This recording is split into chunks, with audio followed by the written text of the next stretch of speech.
Bom, pessoal, como eu falei, como a gente combinou na semana passada, eu coloquei aí no chat o link para um formulário, e esse formulário é o que vai fazer a matrícula de vocês na turma do Google Sala de Aula, certo? O link para ele está no Siga também. Eu vi que vários alunos, no e-mail do Siga, não é um Gmail. Então, quem não tem Gmail, cria um Gmail para a gente usar na plataforma para facilitar a nossa vida e eu não precisar ficar confirmando a entrada de vocês aqui na sala toda vez. Ter que ficar aguardando para ir confirmando as entradas, certo? Aí já vai ficar tudo na agenda direitinho, eu vou mostrar para vocês como é que funciona e aí vocês acessam diretamente já as salas de reunião e tem acesso também ao material que eu vou postando, os avisos. E a parte do SIGA eu vou fazendo uma migração manual mesmo, tá? Porque tem como criar turma virtual lá no SIGA também, mas já que a gente vai usar o Meet, eu prefiro aqui que já fica tudo linkado na agenda direitinho, acho que é mais prático. Entendido? Diga ok no chat.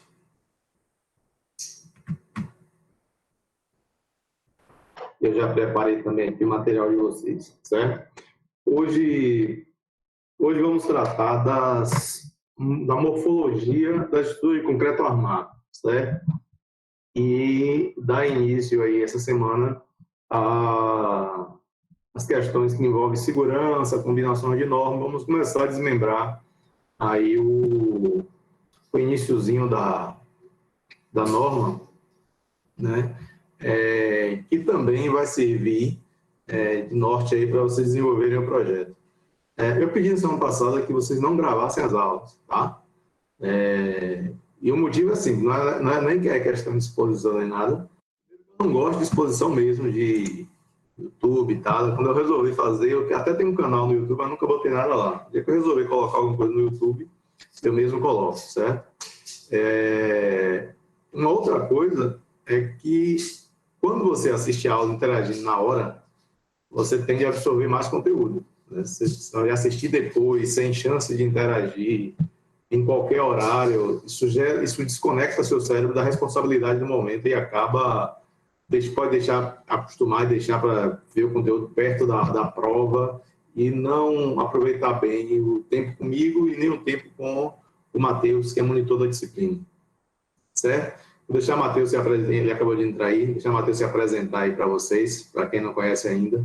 Ele vai ser o monitor de disciplina e vai estar ajudando vocês aí também nas orientações com relação ao projeto, certo? Fala aí, Matheus, pessoal, mostra o rosto. Ou saiu? Não, tá aqui. Matheus?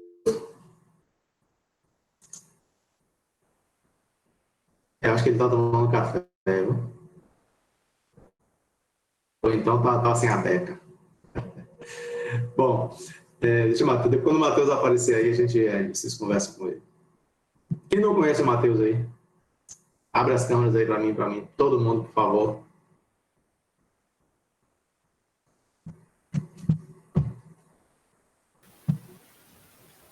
É para abrir as câmeras todos que não conhecem Matheus ou todo mundo mesmo?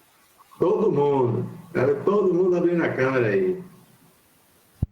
Eu tô sem a câmera, que eu não lembrei o nome do aplicativo para baixar, mas eu vou baixar. Como é o nome, professor? Fale aí, por favor. X-Droid, vou mostrar para vocês aqui, ó. Eu vou mandar o link Eu vou baixar aqui. É X-Droid, vou compartilhar aqui. Beleza. E o modo você tem que entrar no celular, habilitar o modo desenvolvedor e abrir a opção de depuração USB antes de conectar ele no USB. Ou fazer via Wi-Fi mesmo, tá? Ou fazer via Wi-Fi mesmo. Você consegue compartilhar a câmera pelo Wi-Fi, não tem problema não. O bom de você conectar pelo USB é que você vai economizar seu roteador para ele ficar mais efetivo aí na aula. O meu está conectado via cabo. Cabinho aqui circulando, ó. Igual a webcam mesmo, normal. Essa é Droidcam. Tem um Droidcam que é gratuito e tem um Droidcam X. Aí você precisa do cliente que você instala no computador. esse cliente do computador faz a conexão e compartilha aí as informações com vocês aí. Certo? Cadê todo mundo?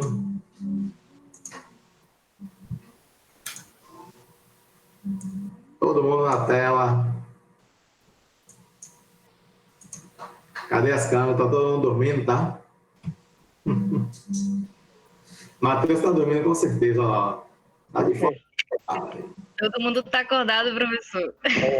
Não tá vendo ninguém acordado aí, não. Tem que se arrumar na sala de aula. Bom, eu vou mostrar para vocês duas coisas hoje, agora no início, tá? Esperei mais tempo, inclusive, eu não vou ficar esperando ninguém entrar assim, não, tá? Quando começar a aula, vai começar mesmo. Online, ninguém tem dificuldade de transporte, né? Eu vou começar mesmo. Vou mostrar para vocês basicamente a estrutura. Quem já teve algum contato com o Google Sala de Aula aí? Clássico? Nunca tive. Nunca teve, não? Vou mostrar para vocês mais ou menos como é que ele funciona. E isso vai facilitar para a gente aí também essa troca de informações e manipulação dos arquivos e tal. Uma coisa que eu queria pedir para vocês também é tanto o trabalho do projeto, né? Quem já instalou o aplicativo do SMAT aí, que tá fera, já não precisa mais de calculadora.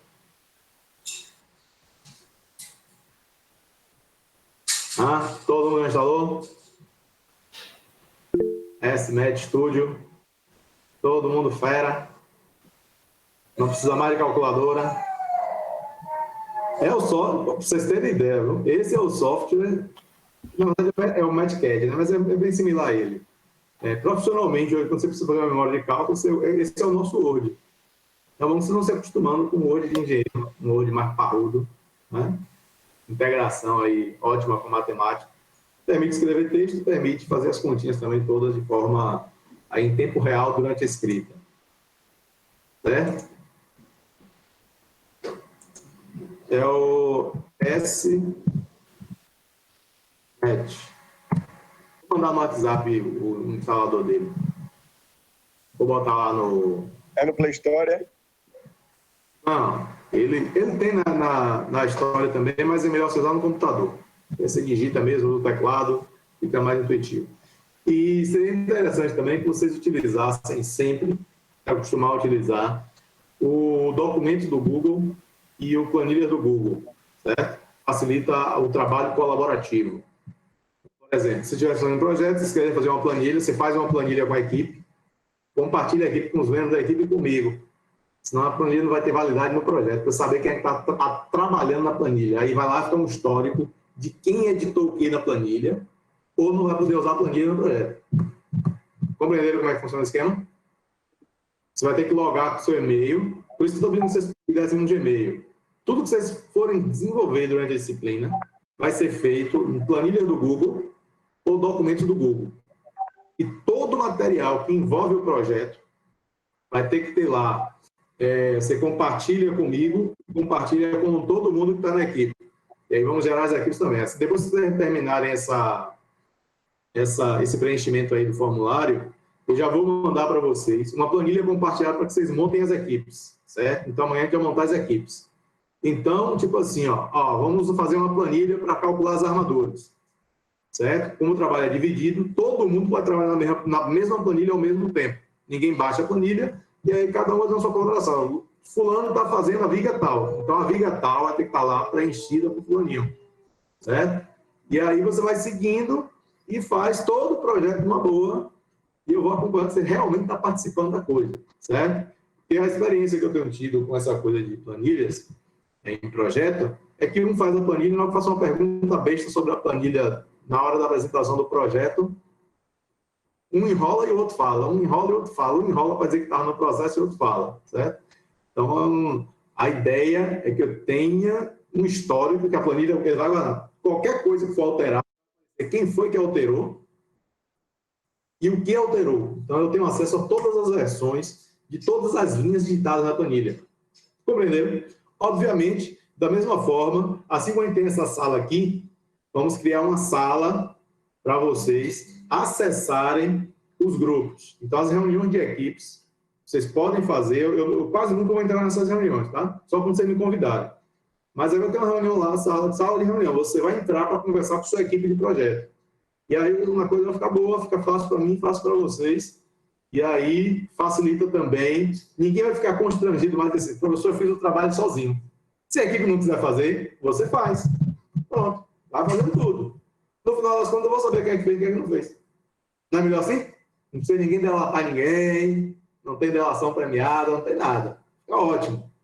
Então, a ferramenta de vocês é Google Planilhas, Google Documentos, Google Meet e Google Sala de Aula. Eu vou mostrar para vocês a estrutura básica do Google Sala de Aula, como é que eu vou compartilhando as coisas com vocês lá, certo? A turma está criada. Assim que vocês terminarem de preencher aí o formulário de acesso, pronto, é esse mesmo aí, Nick. É o SMAT e o DroidCam. Não sei se eu consigo, acho que eu não consigo mandar o arquivo por aqui, não. Eu posso mandar já o executável do DroidCam para quem tem dificuldade. Qualquer coisa me procura depois também, que eu mostro como é que configura o celular para funcionar como webcam. Se quiser usar pelo Wi-Fi, não precisa nada. Basta conectar no mesmo Wi-Fi, ele vai detectar e faz a transferência da imagem, certo? Você usa o celular como webcam, fica a qualidade boa. Fica a qualidade de uma webcam aí de 1000 conto, sem gastar nada mais, né? Excelente. É sério, eu ia comprar o webcam para a aula de vocês aí, porque a do computador é ruim demais. Aí, um dos cursos da UFRB de preparação dos professores, eles deram essa dica aí do webcam, que eu achava que era balela, que não prestava, não tinha nem testado.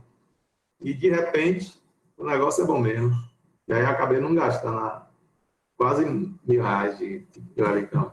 Para ter uma webcam razoável. Certo? Bom, 27...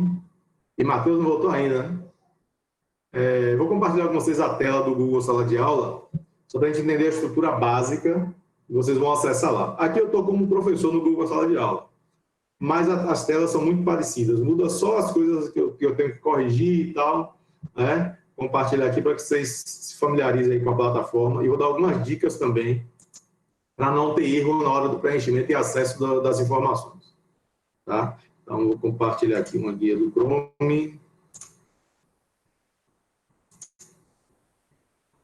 Estamos visualizando direitinho aí?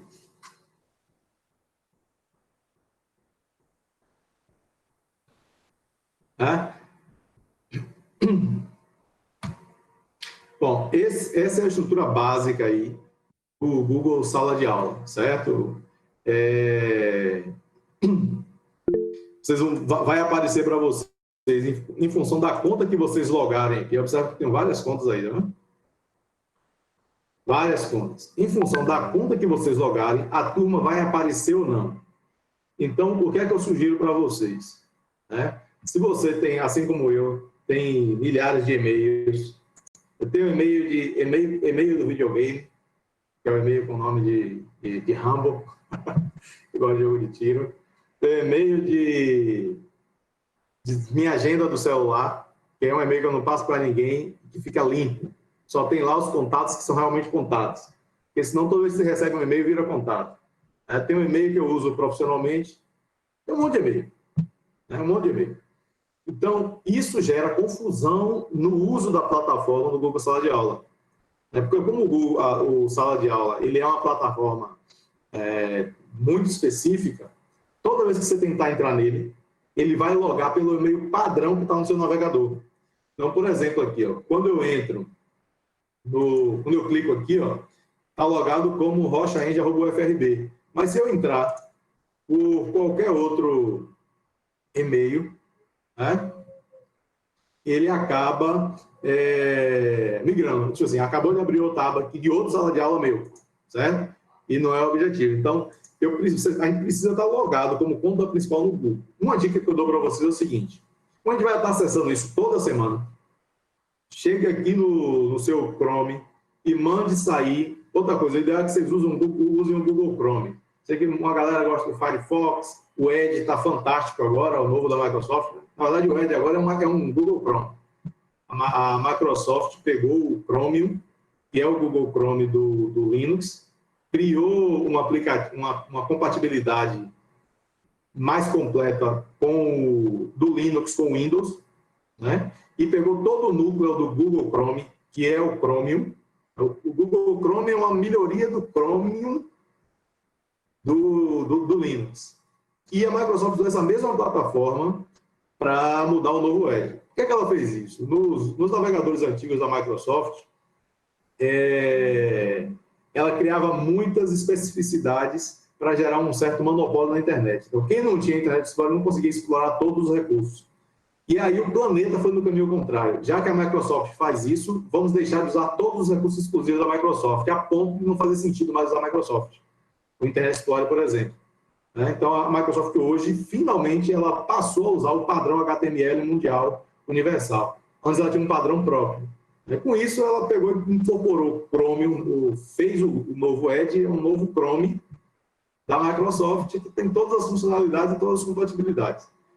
Para as ferramentas do Google, fica mais fácil quando você está usando o Chrome. Então, peço a vocês que não tem um Google Chrome instalado, que instale também e faça login no Chrome, que vai facilitar a sua vida na hora de você acessar a sala de aula. Certo?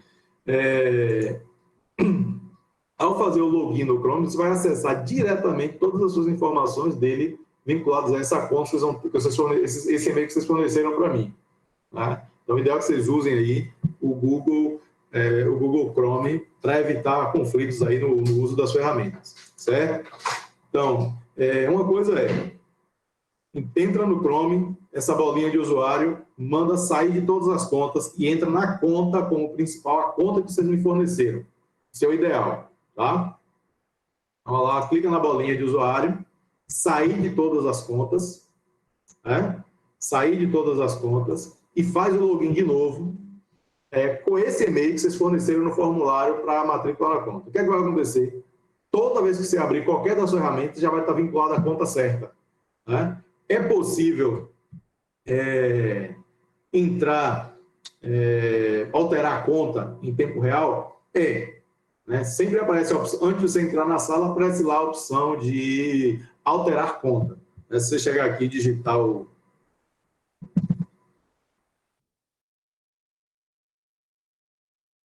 abrir do zero aqui, ó. Aqui abriu, por exemplo, ó, a minha conta padrão. A minha conta padrão. Não é essa. Eu tenho a opção de ir lá e alterar conta. Aqui seleciono e mudo a conta. Mas nem sempre ele vai de forma tão automática assim. Quando eu clico em mudar a conta, ele vai abrir outra aba e pode ir para a conta errada também, em função da ferramenta que eu escolhi. Escolhi Google Sala de Aula. Ele nunca vai para a conta certa. Esse é o problema. Eu estava logado em uma conta, saí. Acabou de ir para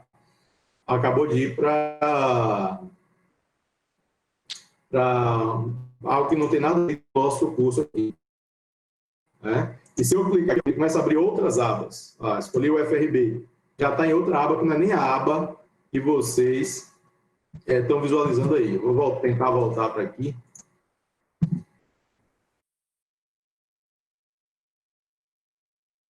Ele cai, pronto. Voltou. Pronto, agora está certo. Perceberam?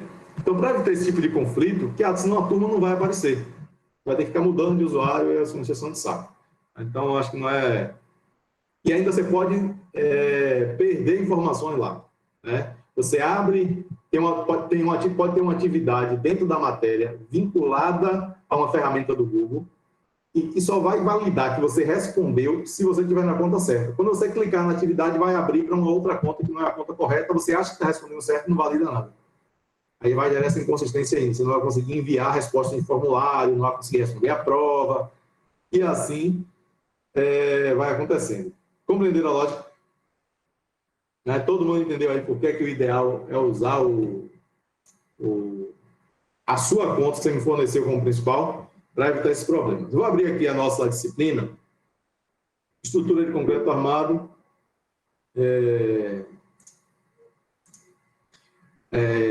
tem uma área de mural que funciona como se fosse um chat. Então, qualquer dúvida que você tiver, você digita aí. Não bote bom dia, por favor. Bom dia, professor. Se alguma dúvida mais consistente, você pode publicar aqui, alguma coisa que foi mais geral, certo? A gente ainda tem lá o WhatsApp, tem aqui o chat, né? Tem um e-mail da UFRB que vocês podem me mandar informações, mas qualquer dúvida aí mais geral, pode mandar aí direto aqui. Tudo que você publicar aqui vai sendo encaminhado aí no mural da turma. As atividades, eu não cadastrei nenhuma atividade, mas aqui aparece tudo que é contado como atividade, certo? Por exemplo, uma das atividades vai ser entrar na sala de aula, que vai registrar a frequência de vocês. Então, você precisa abrir o Google Sala de Aula e entrar no Meet pela plataforma. Vai ficar registrado que você entrou na sua aula. Certo? Eu vou parar de enviar esses links. De acesso. Como é que você vai acessar? Você vai abrir o Google Sala de Aula, do Google Sala de Aula, acessar as classes. Ao acessar a classe, ele vai para o Google Meet. Ele vai ficar registrado lá que você entrou na sala. Ok? Alguns formulários também. No dia da aula vai estar lá para você responder. Algumas coisas que têm a ver com a aula que você está assistindo. Certo? Então, a ideia é que a gente vai fazer uma avaliação mais continuada. Essa avaliação, que vai ter lá, de vez em quando, com um horário específico para responder, eu vou sinalizar para você, essa atividade deve ser resolvida a tal hora. E aí vai ter um intervalo de X minutos para você responder. Isso vai ser a segunda presença de vocês aqui dentro. Então, quem não responder naquela hora que eu vou alertar no dia, hoje a pergunta, o formulário é 10h45, 11h45. Você vai entrar no formulário, responder, vou dar um tempo, e depois as respostas não serão mais aceitas, certo? Então, e aí a gente vai controlando quem efetivamente está acompanhando a aula, sem eu precisar estar fiscalizando muito, e vai ficando tudo registrado bonitinho aí. Essas atividades vão aparecer aqui, e o tempo de resposta das atividades vai estar lá, cravado, programado, dentro da plataforma, certo? Então, quando vocês acessarem a sala de aula de estrutura de concreto armado, quando vocês acessarem o Meet, vai abrir uma outra aba. Então, vocês vão estar sempre navegando entre essa sala nossa, certo? Entre essa sala nossa e o Google Sala de Aula, ok? Então, vocês vão poder ficar navegando, lá vai ter perguntas, material postado eventualmente, alguma coisa assim, as dúvidas sobre o trabalho. Então, a gente vai tentar usar ao máximo as ferramentas do Google aí, para que a gente consiga realmente eu avaliar vocês e vocês se sentirem avaliados também, né? E ampliar o nosso compromisso um com o outro, certo? Então, a ideia é essa. Pessoas, vai aparecer aqui, ó. Já tem a Demilton aqui, ó, pedindo para participar da turma. Certamente porque eu mandei o link, o mesmo link da sala de aula lá, certo?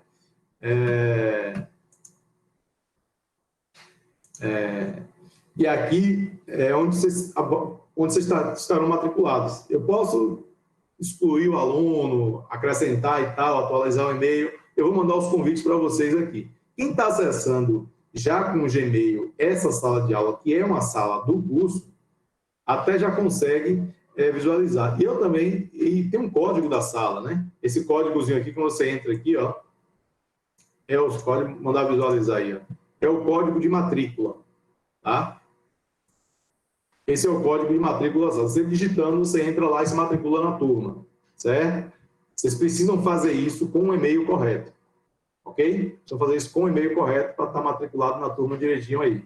Então, eu vou validar a matrícula de vocês, se o e-mail que vocês colocaram no formulário estiver incorreto, senão eu vou excluindo. Eu preciso ter um controle de quem está acessando efetivamente a turma, certo? Então, a ideia é essa, se vocês entrarem aí no Google Sala de Aula com esse código, já vai matriculando. Mas tome o cuidado de estar na conta certa, para não estar se matriculando de forma equivocada com o e-mail errado, ok? Eu não ia nem mostrar esse link aqui inicialmente, mas eu sei que facilita e resolvi colocar. Bom, e notas em função das atividades. Como é que funciona ele? Isso aqui, em função das atividades que eu vou postando lá como atividade, como tarefas a serem cumpridas, vai ficando verdinho aqui quem é que já fez, quem é que já entrou no formulário, quem é que respondeu a pesquisa, Quem é que já postou o arquivo referente para as cargas do projeto? Né? Esse tipo de coisa. Tudo isso vai sendo acumulado lá e eu vou colocando isso como atividade desenvolvida, certo? Então, essa é uma das formas também que vocês vão estar aí, vai ser parte da nota de vocês, esse cumprimento de prazos para todas as etapas aí que eu vou solicitando para vocês durante o curso. Compreendido? Luan, que é o link do Google Sala de Aula. Você vai receber um convite por e-mail, já que você não está atento. Tá bom? Certo? O SMET, todo mundo já baixou aí? Todo mundo fera? Bom, eu vou mostrar para vocês também rapidamente aqui, certo? O Google Documents, vocês vão ver que é bem parecido aí com... o Word mesmo, né? Você pede um arquivo novo, é um Word, na verdade. Fora as firulas que tem lá no Word, você consegue usar, ninguém precisa mais, na verdade, de ferramenta paga para escrever um texto básico. Você usa igual o Word. Qual é a vantagem? Quando você clica aqui em compartilhar, ó,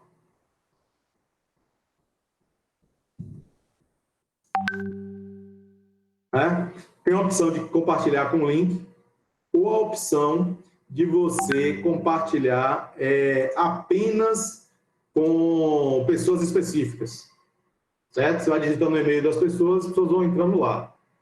Então, assim, vocês vão colocar aqui o meu e-mail da UFRB e o e-mail dos colegas da equipe, de toda a documentação que vai ser feita aí com relação ao projeto, certo? Então, ó, esse compartilhar com link não é bom, porque qualquer pessoa com link acessa o seu material. Você tem que compartilhar efetivamente com pessoas e bloquear aqui para que ninguém possa acrescentar nada. Editores podem alterar permissões de compartilhar e tal. A pessoa que criou fica responsável por gerir, né? Gerir o documento. E aí, à medida que vocês vão digitando aí, tudo vai sendo salvo automaticamente e permite aí guardar as versões. Observe, Luciano Rocha editou o que? Isso. Perceberam qual é a sacada da coisa? Da massa? Diga aí se não é perfeito. Para acompanhar quem está fazendo e quem é que não está. Então você não precisa se preocupar. Eu pensei nisso porque toda vez que eu percebo que um trabalho é feito por um só, ninguém vai ter coragem de delatar o coleguinha. Entra aí o corporativismo aí e tal, ninguém quer ficar mal com ninguém, eu sei de minha vida, não quero perder amizade com ninguém. Ninguém precisa fazer isso. Fulaninho digitou isso, editou aquilo, apagou, revisou, eu vou saber, às vezes uma pessoa faz, o outro revisa. E aí eu vou sabendo aqui, ó, tal hora trabalharam nisso, tal hora trabalharam naquilo, e assim vai, e eu vou sabendo quem está trabalhando dentro dos prazos. Então, todo documento que for fazer parte do projeto vai ter que ter, obrigatoriamente dentro dessas plataformas. Compreenderam a lógica? Pode ser Gmail ou conta do Google. Se você não quer, de forma nenhuma, criar um e-mail do Gmail, porque eu não vejo desvantagem nenhuma em ter um e-mail a mais, ainda mais facilita. Se você não tem um Gmail, ao você criar um Gmail, vai ficar bem exclusivo para a disciplina. Olha que massa. Ninguém vai poluir sua caixa de e-mail, você vai receber só os e-mails que lhe interessam. Fantástico. Melhor ainda se você pensou uma conta do Google. Que às vezes o pessoal, não, porque eu usei o meu e-mail para criar uma conta do Google. O Google permite você habilitar uma conta nova em qualquer e-mail. Certo? Mas, sinceramente, eu não vejo muita vantagem nisso, porque acaba gerando confusão. Você não vai receber todas as mensagens dentro do mesmo e-mail antigo. Você vai ter que acessar a sua conta do Google para receber as mensagens do mesmo jeito. Como o e-mail não existe, você não vai estar acostumado a fazer isso. Certo? Então, o melhor é que você realmente crie um Gmail se você não tem. Ok? Todo mundo compreendendo isso daí? Então, aqui, ó, isso funciona. Você pode colocar nome aqui também na versão final, teste e tal. Isso funciona também lá para quando você acessa aí o Google Planilhas. É idêntico ao Excel. Eu nunca... Fora as firulinhas que aparecem de vez em quando aí, ó. Eu nunca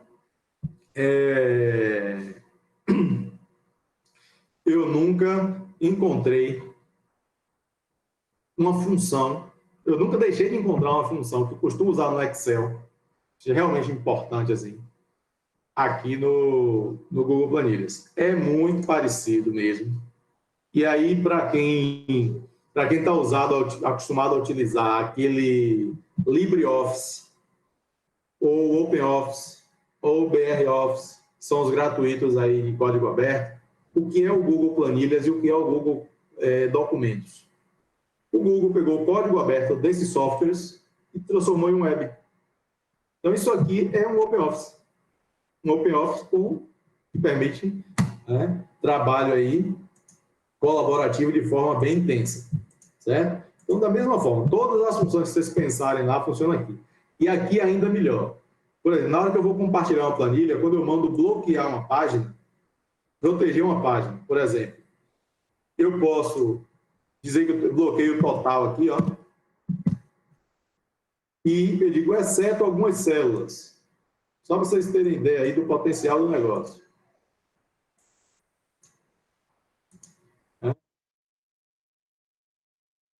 Escolhi aí o intervalo do A1 ao G15. Eu posso dizer qual célula a pessoa pode acessar, qual trecho da planilha para acessar e qual aba. Então, você gera um controle muito grande aí para ninguém estar destruindo fórmula de ninguém. Então, quando você gera uma planilha aqui, você realmente controla o que cada um pode acessar. Por exemplo, pode dizer assim, não, fulano só pode acessar a linha tal e tal e tal e tal, que tem a ver com a viga que ela está fazendo. Tem a ver com a laje que ela está fazendo. Aí um fica esculhambando o trabalho do outro. E isso vai sendo compartilhado de forma bem interessante, automática aí, né? E protegendo as fórmulas também, o que é importante, certo?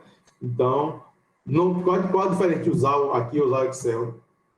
Assim, ao menos, para o que interessa de fato, eu nunca encontrei dificuldade nenhuma. Inclusive, né, as minhas planilhas atuais, a maioria, quase, sei lá, 90% das planilhas novas que eu tenho criado aqui direto. E ainda não ocupa espaço nenhum, acesso de qualquer lugar e ainda permite usar no celular.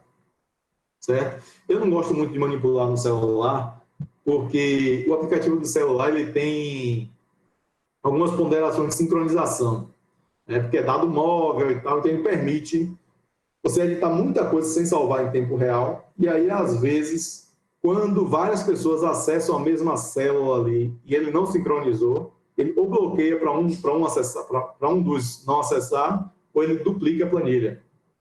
Então, isso não é legal. Então, bom mesmo quando você trabalha no computador e vai acessando aí. Eu uso muito, muito mesmo. Hoje, inclusive, eu tenho eu vou compartilhando com vocês ao longo das aulas, quando a gente vai fazer a parte de mencionamento, eu tenho a planilha de cálculo concreto 1.0, 2.0, 3.0. 1.0 faz flexão simples, 2.0 faz viga T, 3.0 faz armadura dupla com viga T ou seção simples, certo?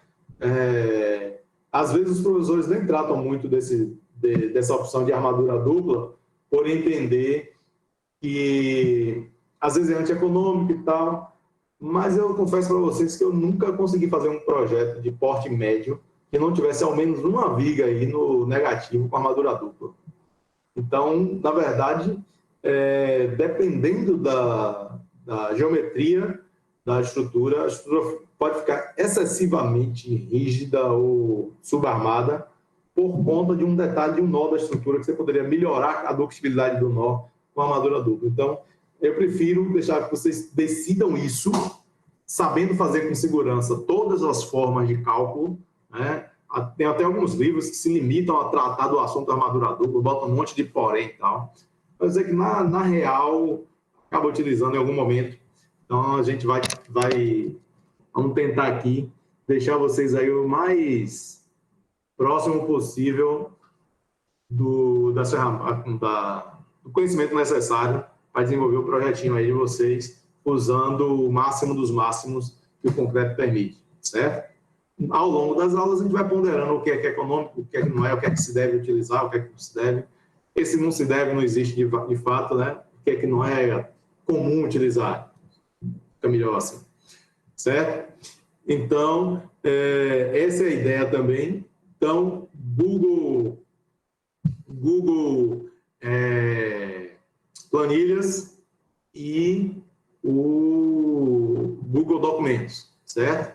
E o SMAT. O SMAT a gente não consegue controlar aqui, mas eu entendo que é uma ferramenta muito poderosa e que vocês podem utilizar aí ao longo da disciplina e compartilhando comigo os arquivos, certo?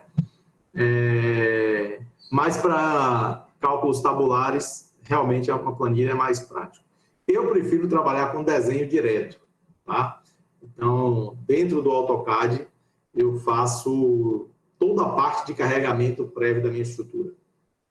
Antes de entrar no FTool ou de fazer continha de carga e tal, eu desenho as cargas, desenho tudo. Isso a gente vai aprender a fazer também, não na disciplina específica, mas como eu disse para vocês, eu vou criar um curso de AutoCAD. E aí, vou ver com vocês aí, como é online, acho que não tem restrição de ser à noite, certo? E aí a gente vai tirar alguns períodos, não vou dizer que vai ser toda semana e tal, mas para a gente criar um padrão aí de detalhamento para essa turma e para que vocês tenham subsídios aí para entregar um projeto no final a nível profissional, certo? Então, essas aulas de AutoCAD vai ser aquela terceira hora que está lá registrado no SIGA, né? No nosso curso, ok? Tem a ver com o desenvolvimento do projeto. Pode ser eu ou pode ser outra pessoa que vá passando essas orientações aí. Eu vou alinhar direitinho com o Matheus, quem é que vai assumir o quê nessa parte aí, certo? Combinados? Então, todo mundo a nível profissional aí e bem compartilhado, tá? Então, as contas, Google Planilha. Os textos relativos aos relatórios do projeto, Google Documentos. E na hora de me apresentar o projeto, vamos voltar para cá. Na hora de me apresentar o projeto, Google Apresentações. É um PowerPoint limitado aí, mas funciona. E vai facilitar você compartilhar com a turma os seus slides, certo? Então, não tem dificuldade nenhuma, funciona muito bem. O que é que a gente coloca no PowerPoint? Algumas imagens e os textos básicos do que a gente vai falar. Não é assim? Vocês podem fazer aqui, ó. Muda nada, muito parecido.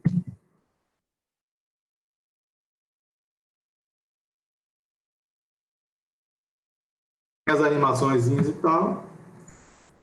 E apresenta numa boa, sem problema. Ok? Então, a gente está aí meio que utilizar 100% aí das ferramentas possíveis da plataforma, certo?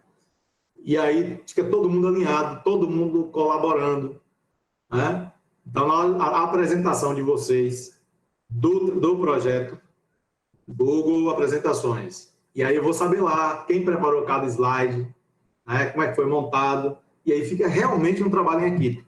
Por isso que eu vou criar as salas de acesso por equipe. Então, cada equipe de trabalho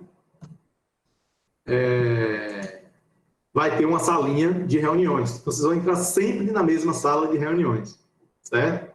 Sempre na mesma sala de reuniões, discutem entre si, vai compartilhando tela e tal, e vai trabalhando aí, desenvolvendo o projeto aos poucos aí.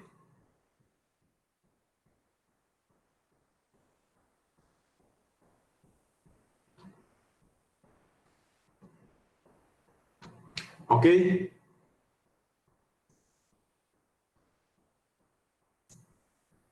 É massa do negócio?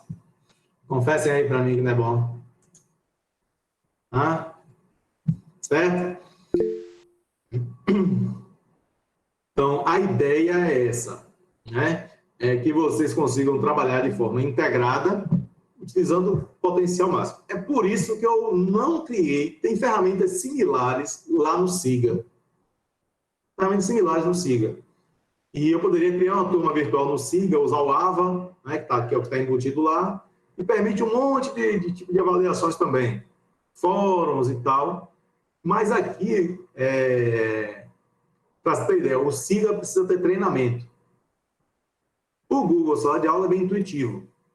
Todas as ferramentas do Google ela é pensada da mesma forma que o smartphone é pensado. O smartphone não... Quem é que já abriu o manual de um sistema operacional de smartphone aí? Ninguém. Né?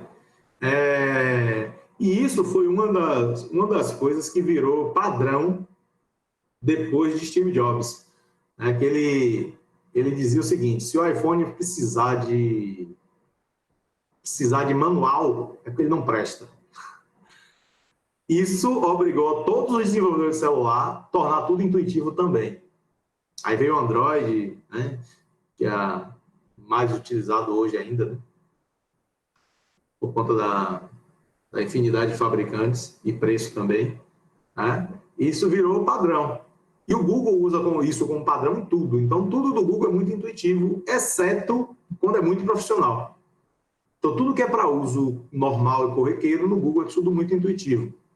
E aí a gente consegue trabalhar bem. Se você tiver alguma dificuldade com relação ao Google Documentos, principalmente na parte de compartilhamentos, Google Planilhas, Google Apresentação e Google Sala de Aula e tal, direitinho, vocês podem entrar em contato comigo também, que aí eu vou esclarecendo com vocês, para que vocês aprendam aí a pedalar melhor essa bicicleta aí, certo? Depois que aprender a pedalar, já era, né? Toma umas quedinhas de vez em quando, mas no geral, consegue seguir sozinho. Ok? Vamos voltar para a nossa aula de hoje. A aula hoje é morfologia da estrutura de concreto armado. Certo?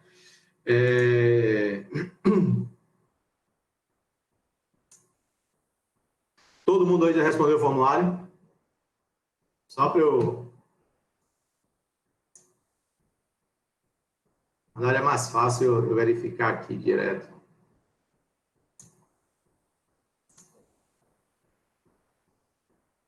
Quantas respostas já tenho lá. Aí eu faço isso depois. Certo? Vou compartilhar aqui com vocês agora uma tela de um software para a gente dar uma navegada aí na morfologia da estrutura de concreto armado. Tá?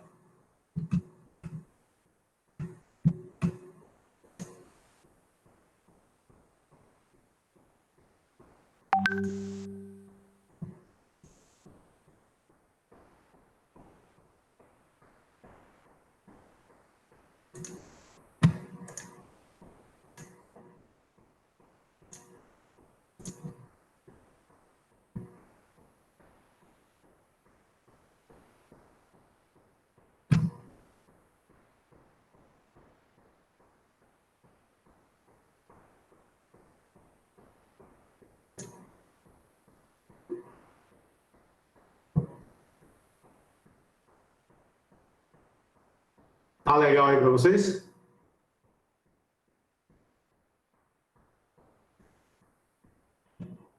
Estão visualizando direitinho? Bom, se é um software de cálculo, vocês não vão utilizar software de cálculo na disciplina, tá? Embora exista até a versão acadêmica, a versão teste, tem um monte de versão aí que vocês poderiam utilizar para fazer o projeto de vocês. Mas eu não gosto muito dessa ideia, porque um software como esse é meio com uma caixa preta. Você não sabe o que é que está por trás dele. Imagino que vocês não tenham ainda todos os subsídios para entender como é que de fato ele funciona. Ele faz muita coisa automática, e você pode ter a sensação de que está sabendo fazer, e quando você for fazer, de fato, não ter maturidade para filtrar resultados. Com isso, para vocês, esses softwares erram muito. Ao longo do curso, eu vou mostrar, inclusive, algumas contas muito erradas desse tipo de software, tá? Esse daqui é um dos mais caros do Brasil, inclusive. Está na versão 22. Essa é a versão 18. Eu tenho a versão 21 também. Só que essa minha versão 18 é mais completa. Tem proteído e tal. A versão 21 não tem a parte de proteção. Então, acaba que... E a parte de proteção dele também é limitada, né? Não sabe fazer viga direito, tem um bocado de limitação aí. Teria que ter a versão de pré-fabricado e tal. Eu também não tenho a versão de pré-fabricado. Bom, então tem diversos softwares desses no mercado, ok? Os mais famosos que a gente conhece aí e que são confiáveis aqui para a norma brasileira é esse TQS, o Eberic, para mim é bem equivalente. O TQS ele permite você ir um pouco mais longe. Ele não tem restrições de norma, então você segue a norma se você quiser. É mais experimentado para edifícios mais altos, certo? Então tem mais gente projetando edifício alto com ele, o que significa que ele está mais testado para edifícios altos. Porém, o Eberic está a 1DX dele. E para quem está começando, além do Eberic ser um pouco mais barato, ele amarra mais a norma, o que evita algum passo descuidado aí, um abismo que pode ser fatal para a sua carreira, certo? Então, a escolha de um software é bem complicada. Né? Se eu tivesse que escolher de novo, hoje eu escolheria o TQS de novo, por conta do trabalho que eu já faço. Né? Mas é realmente muito caro. Acho que os caras perderam a mão na hora de dar preço para o sistema. E tanto é que para atualizar hoje é um saco difícil. Se não tiver um projeto que justifique, você fica 200 anos na mesma versão. Mas já o Eberic não. O Eberic tem um modo lá que você assina e todo ano você recebe a última versão sempre. Né? Então, é interessante. O TQS tem assinatura também, mas é caro, as versões não são bem compatíveis uma com a outra e tal. Enfim, não estou aqui fazer propaganda nenhuma deles, né? Nenhum deles dos sistemas. Apenas como eu uso o TQS mesmo, estou comentando que eu uso, mas no escritório, né? O pessoal também usa, tem o Eberic também, e aí utiliza também o Eberic. A maioria das obras, inclusive, é feita no Eberic. Né? No TQS, só as obras que ficam comigo no escritório mesmo, né? Ou com quem está trabalhando comigo, certo? Então, geralmente, a gente não faz escolha por software ser melhor ou tal. Né? Tipo assim, é mais em função do profissional que vai usar o software do que isso. Tem o CIPECAD também, que é um software espanhol, certo? É um software espanhol adaptado à norma brasileira. A gente já vê logo a deixa, ó, é um software espanhol adaptado à norma brasileira. Então, muito bom, tem bom potencial, mas, sinceramente, para as nossas obras, para o nosso padrão de obra, para a nossa geometria de obra, o Eberic e o TQS estão anos-luz para a gente, certo? Então, não é porque é nacional, não é porque eu utilizo, é porque eu sei que realmente o Brasil evoluiu muito no concreto armado. Muito, muito, muito, muito mesmo. Certo? Os nossos softwares são referência também aí. Por exemplo, verificação de serviço é muito melhor do que qualquer outro que já testei. Tanto o Eberic quanto o TQS permite uma avaliação de serviço muito mais robusta e permite calibrações interessantes também para você se aproximar ao máximo da realidade. Então, não é propaganda nem nada, não ganho nada da TQS, não ganho nada da AutoQI, mas para trabalhar no Brasil, acho que é interessante trabalhar com software nacional. Tem outros aí que eu não sei, não lembro nem o nome. O que seria maior potencial para ser o melhor de todos foi um dos primeiros que surgiu, que hoje está descontinuado, é o Sistrut. Trabalhei com ele também um bom tempo, mas o Sistrut parou na norma anterior e a política de licença do Sistrut levou ele à falência. O cara, quando criou o Sistrut, ele vendia licença vitalícia para todas as versões que fossem ser lançadas, ou seja, ele só ganhava dinheiro de cada pessoa uma vez. E aí passei a trabalhar de graça. Passaria a trabalhar de graça. Eu, inclusive, tenho as versões dele, até a última, mas aí ele sinalizou que pararia de atualizar, que não valeria mais a pena. E aí o Eberic já tinha engolido ele e o TQS também. Se fosse escolher, por exemplo, para a sala de aula, um software, se eu fosse permitir que vocês fizessem um projeto num software, eu obrigaria que fosse no Systrux, se tivesse a versão aí, uma versão disponível para vocês. Por quê? Ele, para você trabalhar nele, quase que a mesma coisa que vocês vão fazer para fazer no F2 e no AutoCAD. A transição entre os módulos, do módulo de lajes para o módulo de vigas, do módulo de viga para o módulo de pilares, é muito similar ao trabalho manual. Então, você consegue montar na sua cabeça qual é o fluxo natural das estruturas. Eu vou continuar compartilhando aqui com vocês, mostrar com vocês a morfologia básica da estrutura. Essa daqui, inclusive, é uma casinha daqui vocês... Eita, compartilhei o prédio errado.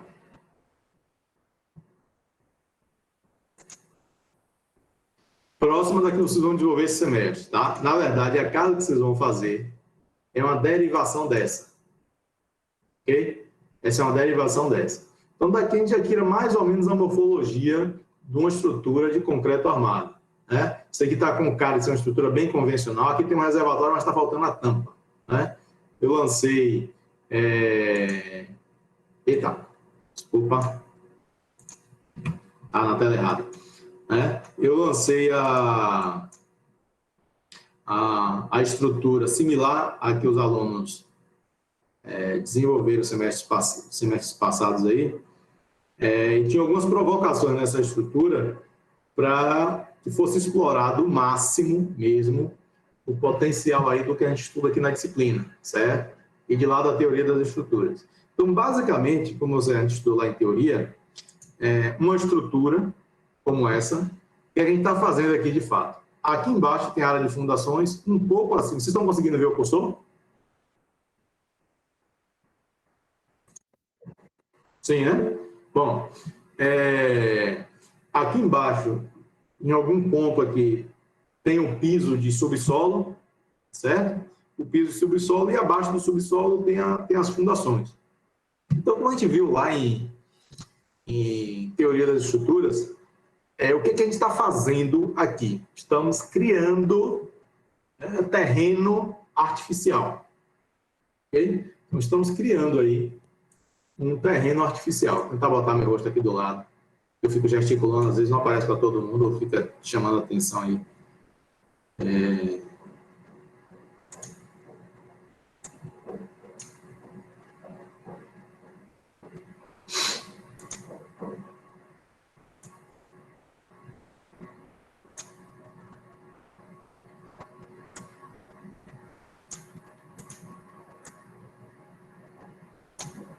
Certo? Então, a gente está criando aqui um terreno artificial. Então, tem duas superfícies geradas aqui que vai ser tomada aí como nova área útil. Aqui é uma região de cobertura que poderia ser utilizada ou não. Aqui é uma região que é o pavimento da casa especificamente, certo? Então, aqui tem os quartos, banheiros, cozinha, área de circulação, tem uma escada que chega aqui nesse ponto. Isso é que os alunos desenvolveram lá alguns semestres passados aí, certo? Tentar localizar aqui a planta de arquitetura dela, e aí vocês dão uma observada, a gente vai entender, assim como a gente já viu lá em teoria, mas dar uma revisada nessa parte da morfologia da estrutura. Vou mostrar outras estruturas para vocês também, de um TCC, de um ex-aluno do FRB, que trabalha comigo, me ajuda em alguns projetos hoje, né? Inclusive, ele ficou como eu estou usando o projeto dele na disciplina, ele ficou de participar da aula aí, para se esquecer de alguma coisa, e acabou esquecendo de entrar aí. Ao menos eu não vi aqui ainda o acesso dele. Deve estar ocupado com outra coisa. Bom, vou abrir aqui a planta baixa aí dessa edificação.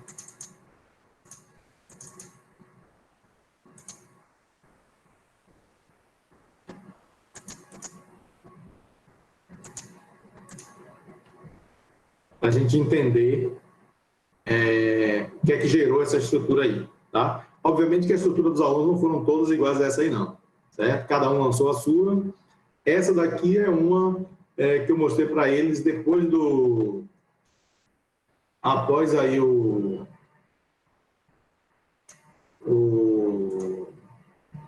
término do projeto deles, como eu faria, né? E aí eu embuti algumas dificuldades nesse cálculo aí, só para facilitar a aula mesmo, que eu tive com ele lá, certo? Foi de semestres anteriores aí.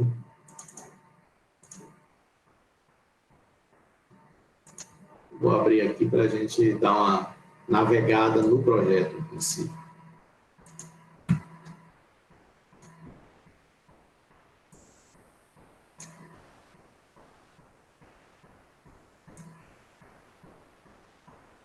Está nítido para vocês ou é melhor mudar a cor de fundo?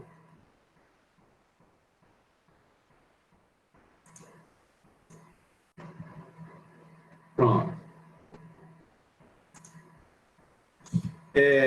Pois bem, ó, isso é a edificação, tem uma piscina, o pavimento térreo aí, tá vendo? Sala, cozinha, quarto, suíte, banheiro. Essa é a edificação básica. Aqui é a escada que dá acesso à garagem. Aqui tem uma rampa que desce para a garagem, tá? E aqui a área de piscina mesmo da casa. Okay? Tem umas contenções ao redor. Eles não calcularam as contenções, né? Não calcularam a piscina. Eu sugeri que o pessoal do ESA calculasse a piscina, mas para calcular a piscina eles deveriam me procurar em particular para a gente discutir os modelos de cálculo da piscina e do reservatório, certo? E acabou não acontecendo, o pessoal ficou só com a parte do pavimento que era obrigatório entregar, que era o pavimento térreo. E quem entregasse o pavimento, a cobertura também, ganhava um extra, mas poucos ganharam esse extra, tá? Então, observe que não tem escada de subida. A cobertura é cobertura mesmo. Então, é uma edificação bem simplesinha. Tá? A de vocês vai ser um pouco mais simples ainda, vou dar uma facilitada. Poderia ser essa mesmo? Poderia. Eu vou dar uma mudada aqui para gerar outros elementos e também facilitar aí esse trabalho à distância de vocês. Aí observe o seguinte, ó. Na área da sala, não pode ter pilares aqui, senão vai ficar no meio da sala. E aí o vão fica muito descompensado. Então, teria que ter pilares aqui, lá no canto e fechar aqui. Do mesmo modo, eu não posso jogar pilares em qualquer lugar. Se eu jogar um pilar... se eu jogar um pilar aqui, para não jogar pilar na minha pele de vidro aqui, ó, na minha portona, tudo de vidro aqui, ó, acesso geral aqui. Se eu jogasse um pilar aqui, o que aconteceria? Para dividir o meio do vão, ó, joguei um pilar aqui, estragava a pele de vidro. E se o pilar vier para cá, o que acontece? Fatalmente, vai interferir na garagem. Se eu jogasse um pilar ali, ficaria no meio da garagem. Certo? Então, e aí já começar a estragar a edificação. E aí os alunos tinham que dar uma solução para isso. Nesse caso específico, né, a cobertura. Aí eu sugeri para eles dar uma barateada na cobertura. Tá? Aí tem lá a parte de cobertura, que é um chapadão mesmo de cobertura, e tem um reservatório que está na cobertura. Ok? E aí, esse é o escopo básico, aí, um corte geral da edificação. Uma contençãozinha de um lado, uma contençãozinha do outro. Observe que a meio pavimento tem essa escada para chegar no térreo, no primeiro pavimento, um pé direito razoável, uma cobertura lisa, poderia ter acesso ou não, né, mas a gente colocou como se fosse laje de cobertura lisa mesmo. Aí o pessoal de sanitária ambiental falou, não, eu vou botar placa solar, pode colocar, desde que considere a carga no projeto. Tá? Vou colocar aqui uma rede de placa solar. Reservatório. Reservatório tem um balançozinho de propósito aqui, só para chamar a atenção também, em função da posição que é possível colocar pilares e tal. Mas poderia ser diferente também. Inclusive, alguns elementos foram acrescentados aqui, para provocar o uso de alguns recursos que o concreto armado possibilita, certo? Aí vamos olhar, entender o resultado desses problemas e as soluções possíveis. Não quer dizer que é a melhor solução, que foi a melhor estrutura, nada disso. Né? Uma estrutura que resolve esse problema sem gerar interferências com a arquitetura. Essa estrutura é essa que eu mostrei para vocês aqui. Observe o que é que acontece aqui. Ó. Lembra que esse pilar, se ele descesse, batia na garagem? Então eu tive que recuar o pilar. Então o pilar está aqui em uma posição que estaria dentro daquela porta. Ok? Estaria dentro da porta. E aí, a consequência disso é que eu não fiz isso. Saí com o pilar aqui, ó, tem a minha fundação, o pilar saiu da fundação e chega em uma viga mais robusta, capaz de suportar o pilar que apoia a cobertura, que está dentro daquela parede. E a minha cobertura tem uma viga que apoia nessa viga, nesse pilar que sai do lugar. Certo? Então, pensando numa estrutura bem convencional, qual é a marcha de cálculo que a gente observa para a estrutura? O nosso problema inicial, aqui tem duas situações. Ó, no nível de garagem, voltando para cá, no nível de garagem, está tudo livre. Aqui não está, a arquitetura não lançou o posicionamento dos pilares. Certo? A arquitetura não lançou aí o posicionamento dos pilares. Eu não forneci o local dos pilares. Então, cada pilar lançado tem um reflexo direto na minha estrutura final aqui de usabilidade dessa garagem. Certo? Então, tem que pensar nisso. Ok? Tem um ponto de escada daqui, que essa escada, o apoio mais barato para ela é não ter muita estrutura para apoiar essa escada. Ela ser apoiada ou na própria contenção,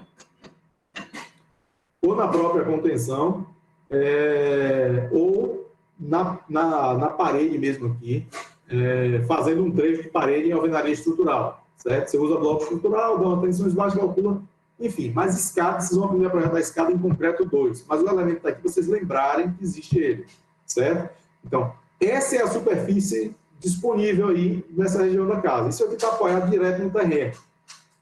O fato de estar apoiado direto no terreno não significa que não tem estrutura. Mas tem uma laje apoiada no terreno, ou no mínimo, né, o terreno foi bem compactado e tem um contrapiso aí bem feito, protegido com alguma tela, né, para evitar de o movimento do carro não estar partindo desse piso.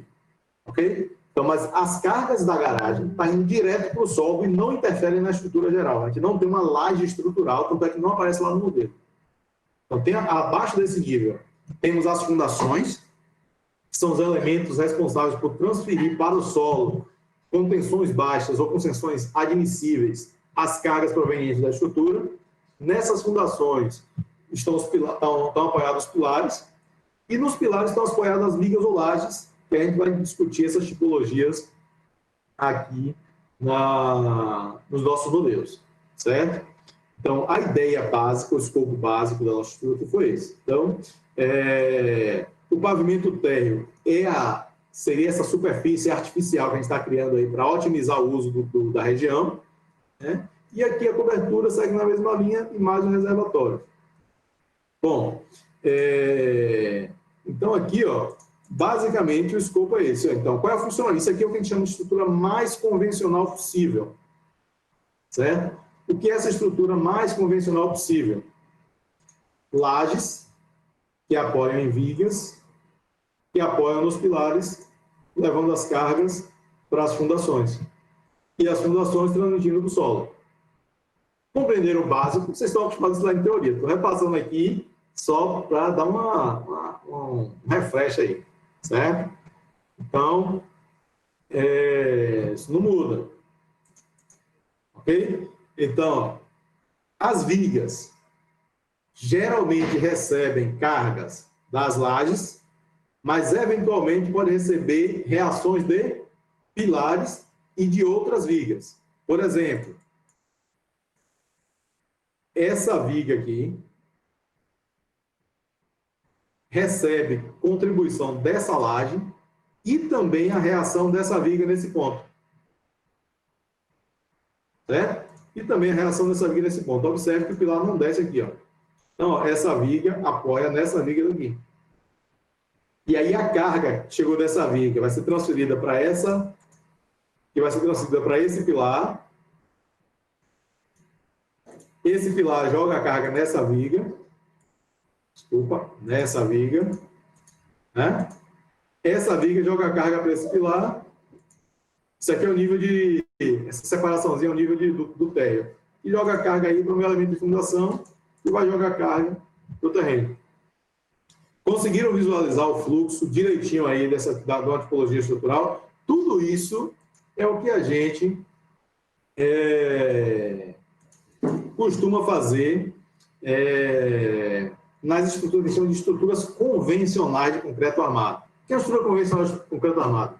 É aquela, né, formada por lajes, vigas e pilares, em que a carga dos pavimentos chegam aos pilares, geralmente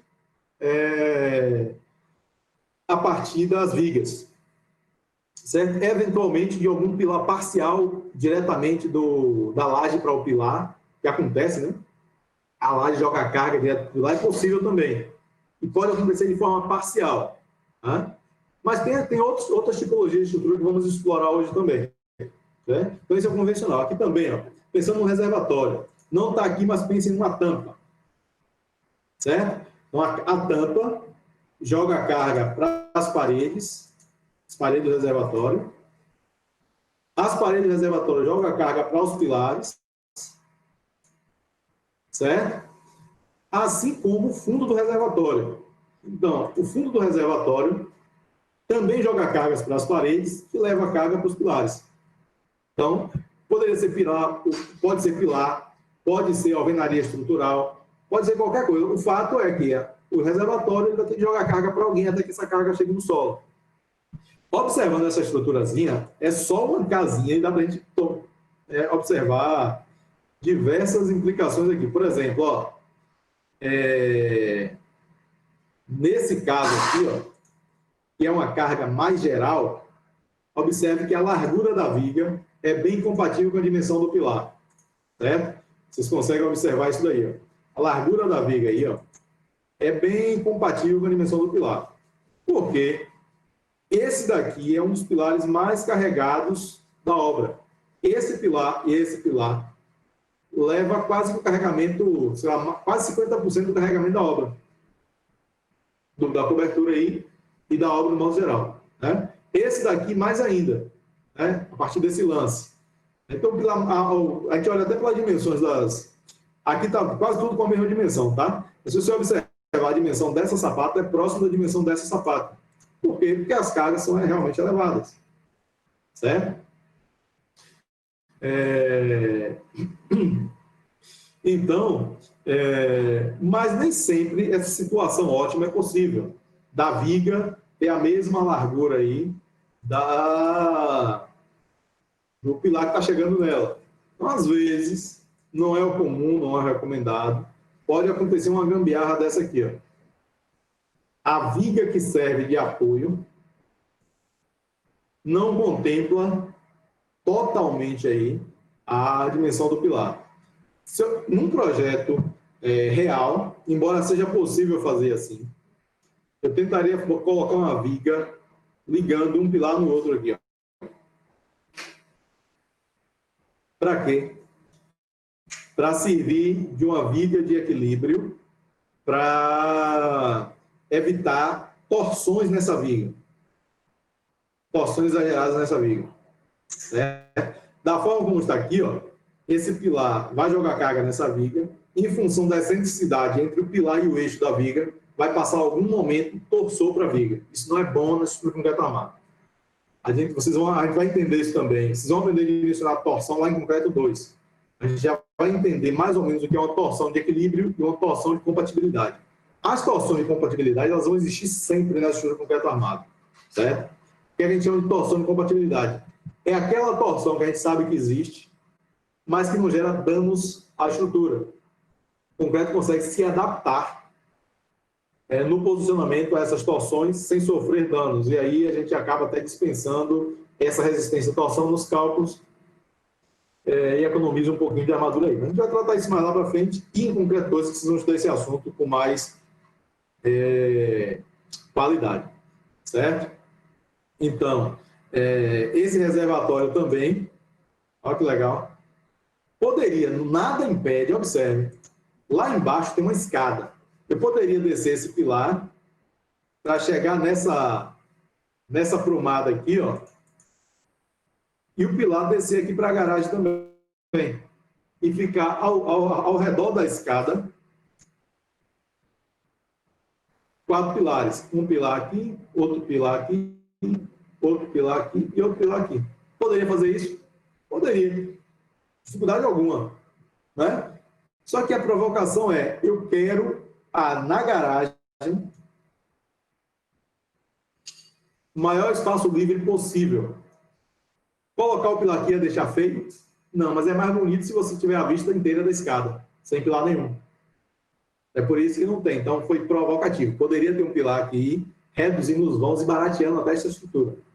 Numa edificação mais popular, por exemplo, a gente não costuma usar esses recursos. Viga de transição, que é essa viga que recebe pilares, né? Então, essas vigas que recebem lajes são as vigas que a gente chama aí simplesmente de vigas. São as vigas mais convencionais, né? São as vigas mais comuns, são as vigas que apoiam as lajes, certo? Essas vigas que recebem cargas de pilares, a gente chama viga de transição. É uma viga responsável por receber uma carga de um pilar, né? E transferir essa carga para um outro pilar. Por exemplo, a carga desse pilar chega nessa viga, uma parcela grande vem para cá e uma parcela pequena vem para esse pilar aqui. Então, essa viga está fazendo a transição de carga, ou seja, a carga chega por esse pilar e é jogado para esse e para esse. Então, por isso que o nome viga de transição. Então, aqui vocês estão observando, dentro da morfologia de uma estrutura convencional, fundações. Aqui tem só fundação em sapata, que são as fundações diretas mais comuns, mas ainda existem os tubulões e existem aí as fundações em estacas, e para que haja transferência de carga do pilar para a estaca, entra um bloco de transição. Eu mostro isso para vocês mais para frente, tá? Então, a gente vai tratando aí mais quando a gente for avançando nesse estudo de morfologia das estruturas. Então, basicamente, numa estrutura convencional, você tem as lajes que apoiam nas vigas, as vigas que apoiam nos pilares, né? Sendo que as vigas, pode existir pilares que apoiam em vigas. Toda vez que um pilar apoiar em viga, aquela viga que recebe pilar recebe um apelido, um sobrenome aí, viga de transição. As vigas também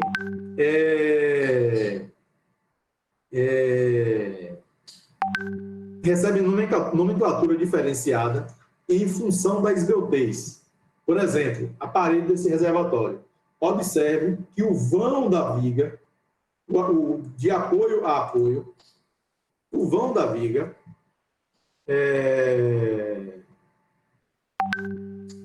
sapatas, eu acho que vocês vão aprender em concreto 2, certo? Houve um equívoco alguns semestres atrás, em que o curso estava oferecendo dimensionamento de fundações lá da parte de estrutura de fundações, lá no curso de fundações. Isso é um equívoco, porque a gente deve focar no curso de fundações, na parte de geotecnia, que é muito mais complexa e precisa de muito mais carga horária. Toda essa parte de dimensionamento de fundações, na verdade, é feito, a geometria da fundação pode ser feita lá em fundações de geotecnia, mas o dimensionamento estrutural, cálculo das armaduras e dimensionamento deve ser feito em concreto 2 ou em tópicos especiais em estruturas quando oferecido, certo? Então, geralmente, em concreto 2,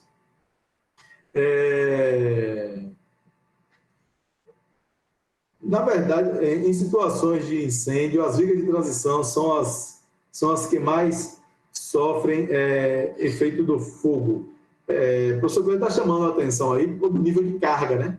Então, quando uma viga de transição recebe a carga térmica, o efeito do fogo nela, assim, quando uma viga de transição colapsa, ela leva junto um monte de elemento.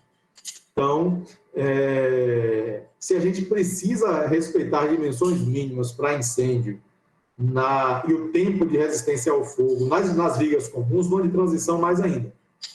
Certo? Bom, então, voltando aqui à parte com relação à esbeltez. A norma de concreto já diz o que é uma viga e o que é uma viga parede. Toda vez que a altura da viga se aproxima, você vai estudar mais para frente também, tá? Se aproxima do vão, ela deixa de funcionar segundo as teorias de peças esbeltas, de vigas esbeltas. Né? A gente admite que as seções planas permanecem planas após a deformação, né? Que acontece a curvatura da peça real, né? E que aquele funcionamento elástico fica bem definido. No caso dessas vigas paredes,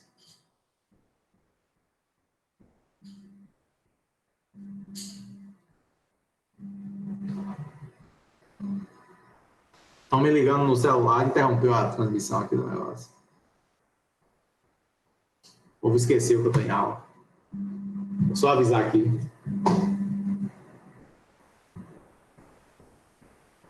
Estou em aula, rapaz.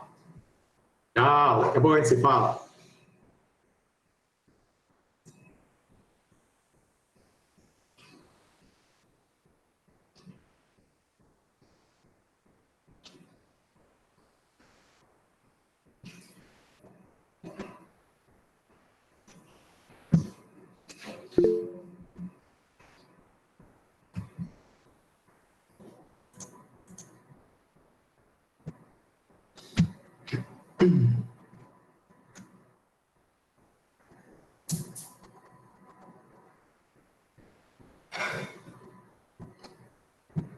Acabou derrubando meu Droidcam.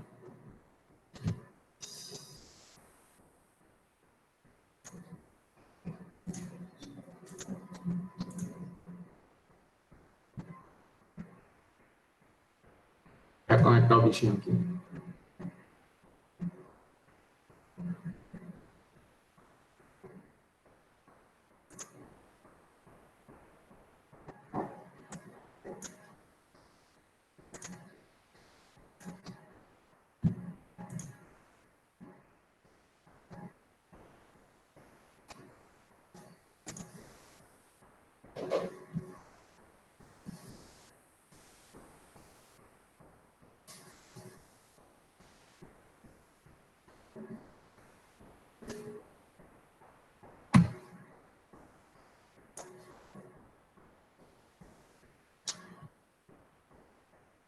Voltou.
Bom, voltando aqui, restabeleceu aí para vocês?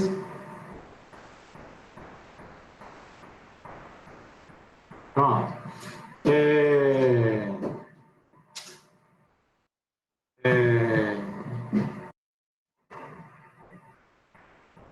Então, essa viga, por exemplo, a relação é uma viga biapoiada e a relação entre o vão, ou seja, a distância entre apoios e a altura da viga, é menor que 2. já foge a tudo que a gente sabe sobre aquela distribuição de tensões, né? Distribuição de tensões ao submeter a viga ao momento fletor. A gente está acostumado com aquela distribuição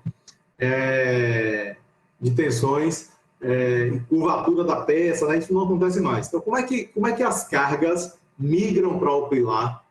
Como é que uma peça dessa, uma peça rígida, né? Pouco esbelta, ou não esbelta, na verdade, funciona? Ela funciona mais perto de uma treliça, formando aqui, ó. Lembra quando a gente tratou lá em teoria de aquela estrutura de lintel? Lembra disso? Que eram aqueles blocos, parecendo blocos de pedra ou de concreto altos e pilares um próximos dos outros e que não tinham armadura e também não caíam. Basicamente isso daí acaba funcionando mais nessa linha, né? A estrutura com essas características. Então, as teorias de flexão não funcionam para calcular essas armaduras. Você precisa usar modelos de biela tirante, que você calcula isso aí mais perto de uma treliça do que de uma viga. Então, você pega os esforços de viga até e usa alguns calibradores aí, algumas limitações com relação ao ponto do braço de alavanca de equilíbrio para calcular essas armaduras, certo? Isso num curso de reservatório é interessante a gente aprender a calcular essas armaduras lá, certo? Então, a ideia é que isso seja feito em concreto 2, mas como não está muito bem oficializado ainda que reservatório é concreto 2, e só vai passar a valer depois que os novos PPCs estiverem aí registrados devidamente na universidade, né? Tá, o PPC do ESA está sendo atualizado, acrescentando o concreto 2 como optativa. E o PPC da Civil também está sendo atualizado, removendo também reservatório de concreto 1. Não faz sentido, já que, por exemplo, ó, se eu só consigo calcular um reservatório elevado se eu souber calcular pilar, e eu só aprendo a calcular pilar em concreto 2, por que eu vou deixar esse conteúdo aqui em concreto 1? Estaria muito adiantado no tempo. Vocês acabam perdendo tempo de entender melhor como é que funcionam as peças fletidas para trabalhar com esse tipo de peça, certo? Mas, enfim, ó, então aqui temos um outro tipo de peça. Isso não é uma viga, isso é uma viga parede. Tem o prefixo viga aí na história, porque ela pega a carga da laje e leva para o pilar, né? Mas está muito mais próximo de uma treliça em seu funcionamento mecânico do que de uma viga mesmo, certo? Então, o modelo é diferente, o modelo de cálculo é diferente, o estilo de detalhamento é diferente, a ancoragem das armaduras são diferentes, né? A necessidade das armaduras de suspensão também são um pouco diferenciadas, as armaduras mínimas são diferentes, é tudo diferente, então não é viga, certo? Então, viga parede é diferente de viga. Então, temos aqui, ó, e essas vigas paredes que apoiam nesses pilares, esses pilares vão lá e apoiam nas vigas de cobertura. Observe que lindo ficou essa estruturazinha para os alunos resolverem aí, certo? Então, com um projeto de uma casinha assim, vocês conseguem explorar, certo? Toda a disciplina. Quem faz um projeto desse, desenvolve com responsabilidade e aos poucos, né, não deixar para fazer no final do semestre, consegue realmente sair da disciplina com uma boa atualização aí, com relação aos conceitos de teoria mesmo, né? Você estudou lá em teoria, só que teoria está mais preocupado na parte de análise. Aí vocês dão uma atualizada nesses conceitos aí agora e agrega a parte do desenvolvimento da estrutura de concreto armado. Ok? Então, essa é uma estrutura convencional com todo o seu potencial aí, com viga de transição e tal, né? Tipologia de laje também pode mudar, a gente vai tratar na próxima aula ainda de outras tipologias de laje. Eu vou mostrar para vocês agora um prédio que foi o TCC do Kevin, acho que 3 semestres, 1 ano e meio mais ou menos, 2 anos quase já. E nesse TCC, ele explorou a influência do modelo estrutural aí no comportamento da estrutura, tá? Então, TCC Kevin, e lá, esses códigos malucos aí, ó. Acordou.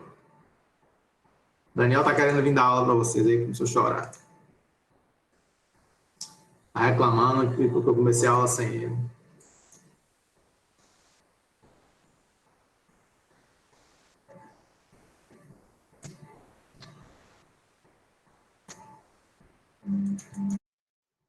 A estrutura aqui está bem simples, porque o objetivo era padronizar ao máximo a edificação, certo?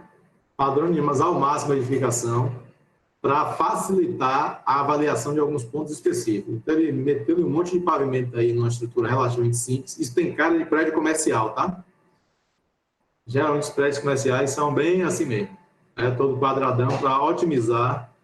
Observe se não parece aqueles prédios de Nova York, né? Todo quadradão, os caras se capricham só no desenho ou simetria das janelas e tal. Prédios comerciais geralmente tem essa cara, com dimensões maiores, obviamente, né? Quanto maior a área, melhor. Esse aqui está o típico edifício de sala de escritório. Não tem as fundações aqui ainda, né? Não era o objetivo do trabalho dele, ele simplesmente disse que estava apoiado em fundações e não dimensionou as fundações, não era o objetivo dele.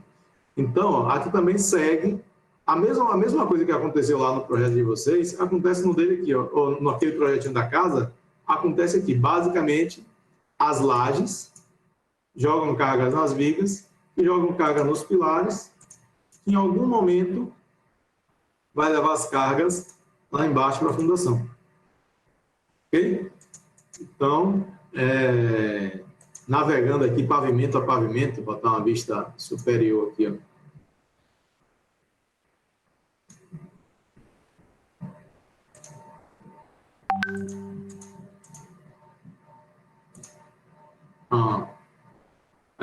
Basicamente, ó, tem a área de elevadores, uma área de circulação, uma escada e um shaft para descer as instalações aí.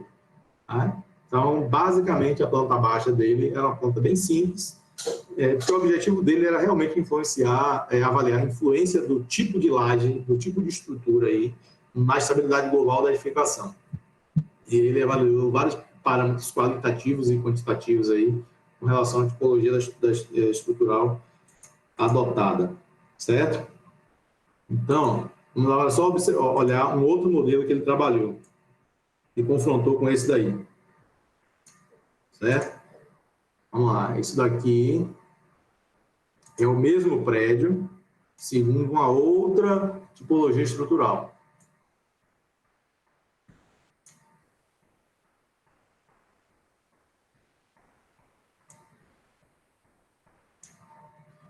Observe aqui agora. As lajes apoiam direto sobre os pilares, com um reforço na região dos pilares. Então, temos viga de bordo? Temos, mas os pilares mais carregados, que são os centrais, a laje chega direto nele. Perceberam? Então, aqui tem uma estrutura, a laje, né? Uma olhada de cima também, para entender a morfologia da estrutura aí, como é que está funcionando.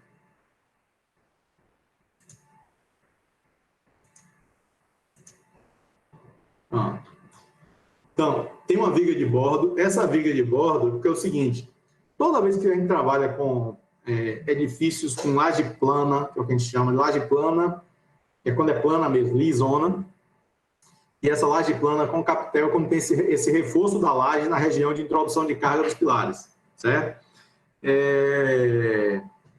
Na região de escada e tal, não é uma região útil do ponto de vista de flexibilidade da edificação.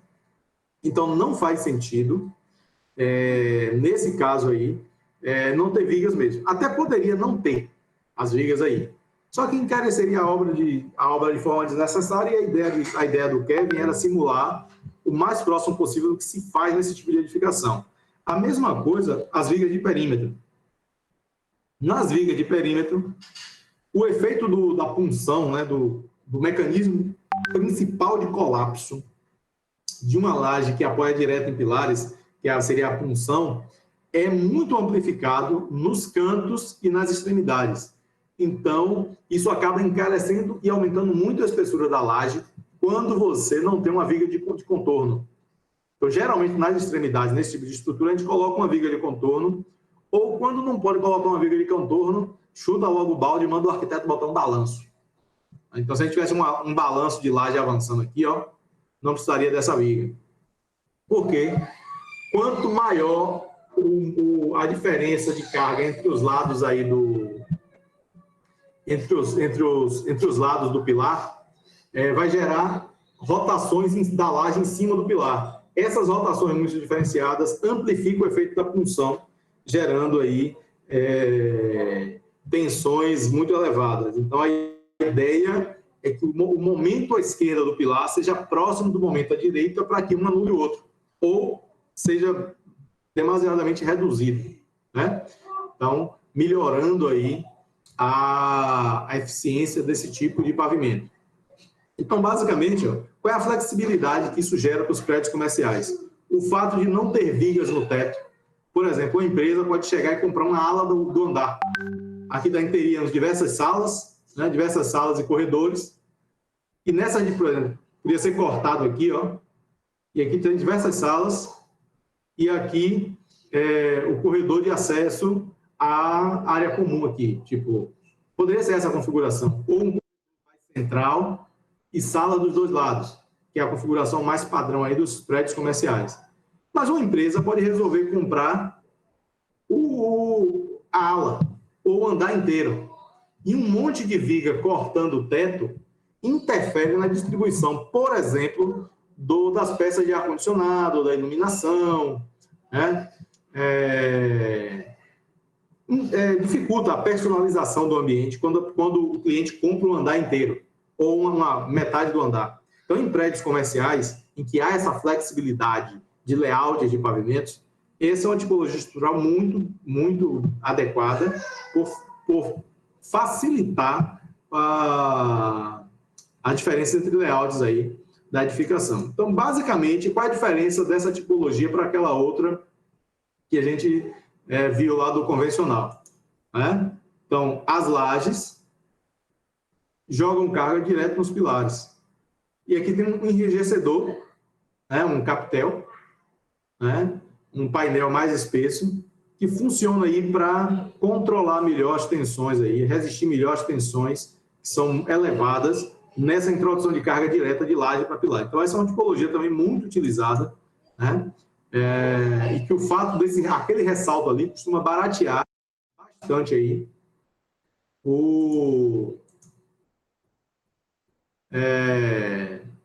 costuma baratear aí bastante o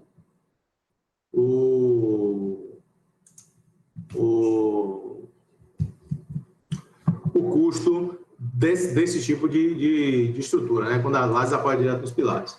Tem aqui ainda o que o Kevin trabalhou também, ó, quando não tem o capitel. Vamos abrir também aqui, ó.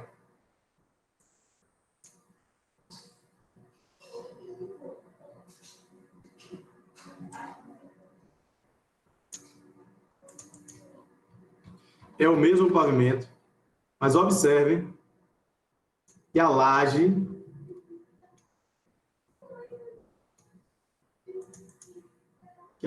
chega diretamente, ó, no pilar sem aquele reforço.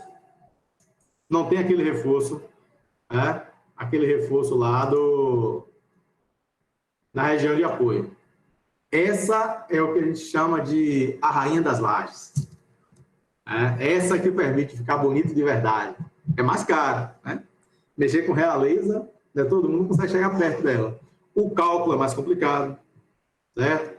O risco de falha, por exemplo, numa laje como essa daí, se acontecer de o concreto falhar, por exemplo, você, uma estrutura normal, mais convencional,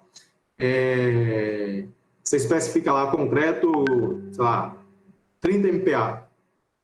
Chega na obra, deu 25 MPa.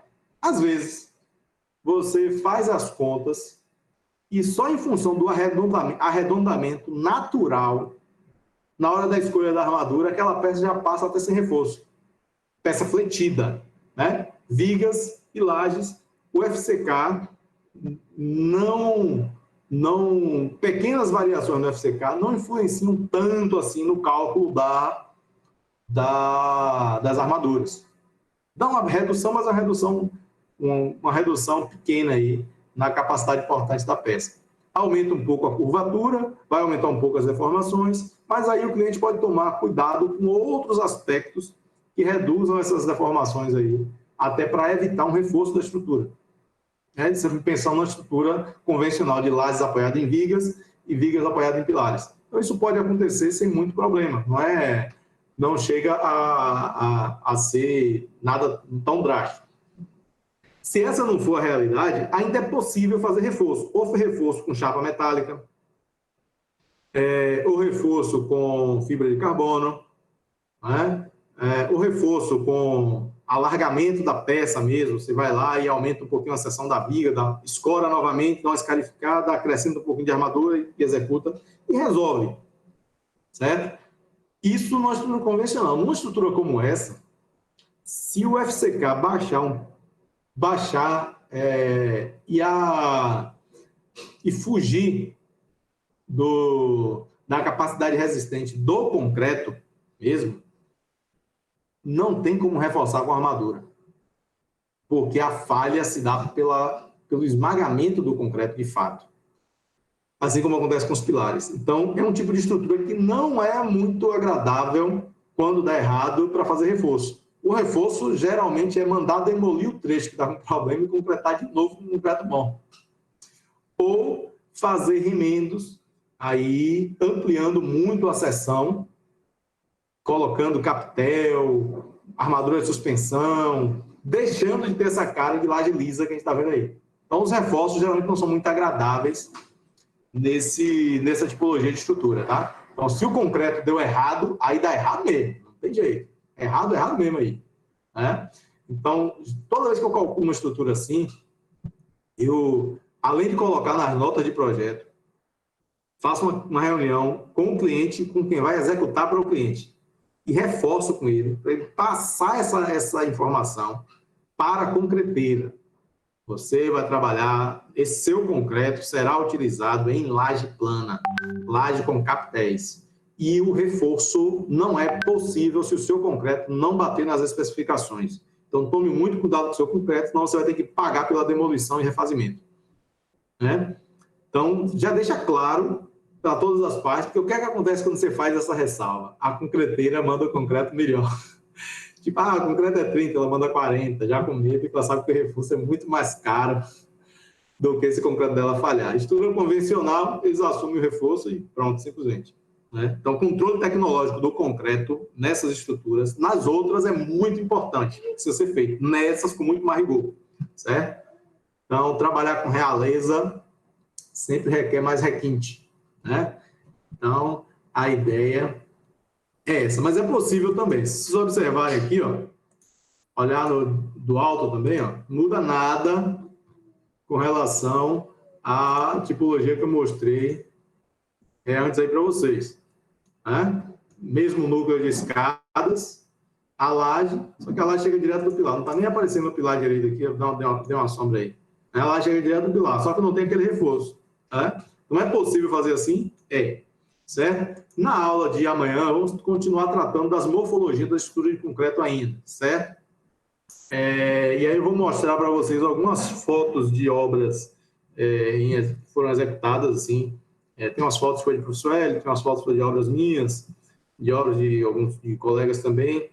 E eu vou mostrar outros modelos de estrutura de concreto e a gente vai definir qual é o tipo de estrutura de concreto que a gente estuda nessa disciplina, ok?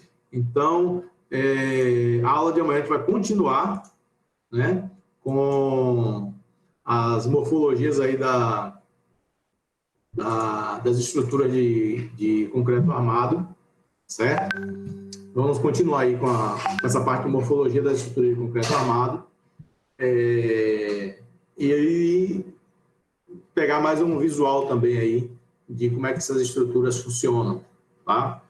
Então, vou tentar cadastrar todo mundo aí já na sala virtual lá, sala virtual do Google. Vocês vou mandar também o link do SMAT, eu sei que alguém, acho que alguém já mandou aqui, né? O Henrique mandou aí o link do SMAT. Peço que vocês estudem o SMAT e eu vou ver com o Matheus aí qual é o horário que a gente pode tentar marcar essa terceira aula nossa. A terceira hora de aula da terça-feira não necessariamente vai acontecer no nosso horário de almoço, tá? Vamos tentar marcar essa terceira hora em um outro momento, que vai ser o curso de CAD de vocês, CAD aplicado às estruturas de concreto, certo?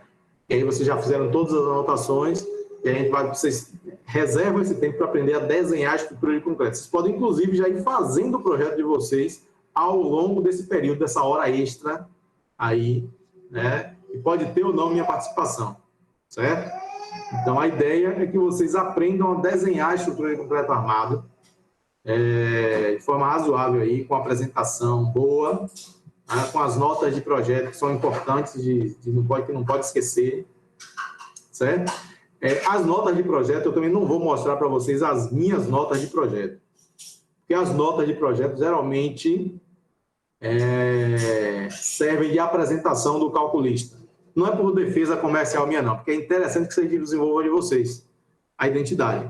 Eu vou passar para vocês ao longo do curso todas as informações que devem contar nos carimbos, certo? Vou apresentar um carimbo genérico, não necessariamente é o meu carimbo de projeto, ok?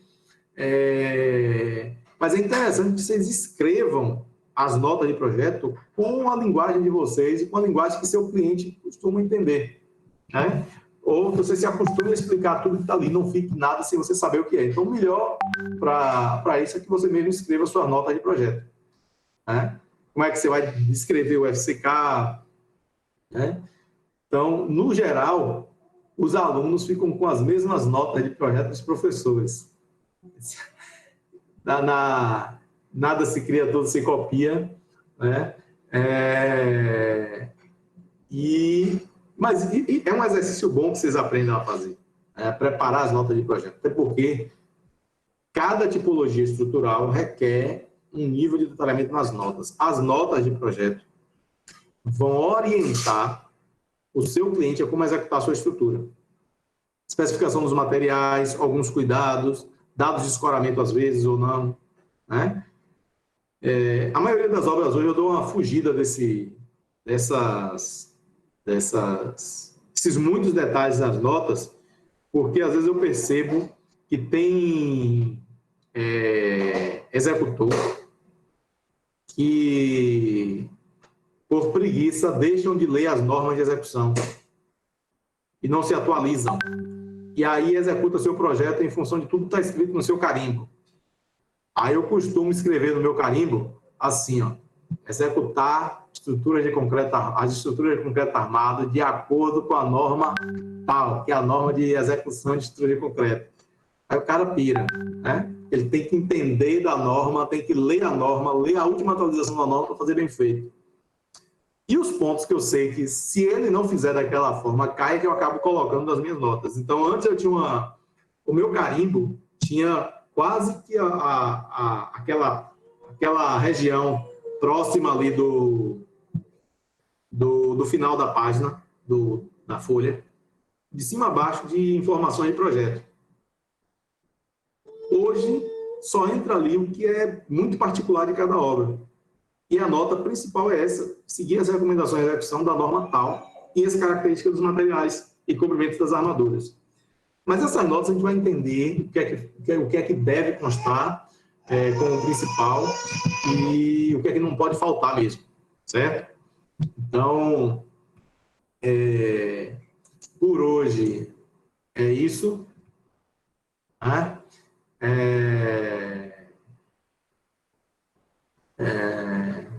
Não vou fazer chamada hoje ainda, E a nossa chamada vai seguir esse estilo. Acesso pelo Google Sala de Aula e resposta de alguma coisa que eu vou postar lá para ser respondido num horário específico em que vocês devem responder durante a aula. Tá? Então, essa vai ser a nossa forma de mapeamento de quem está aqui de verdade e quem não está. Ok? Então, até amanhã.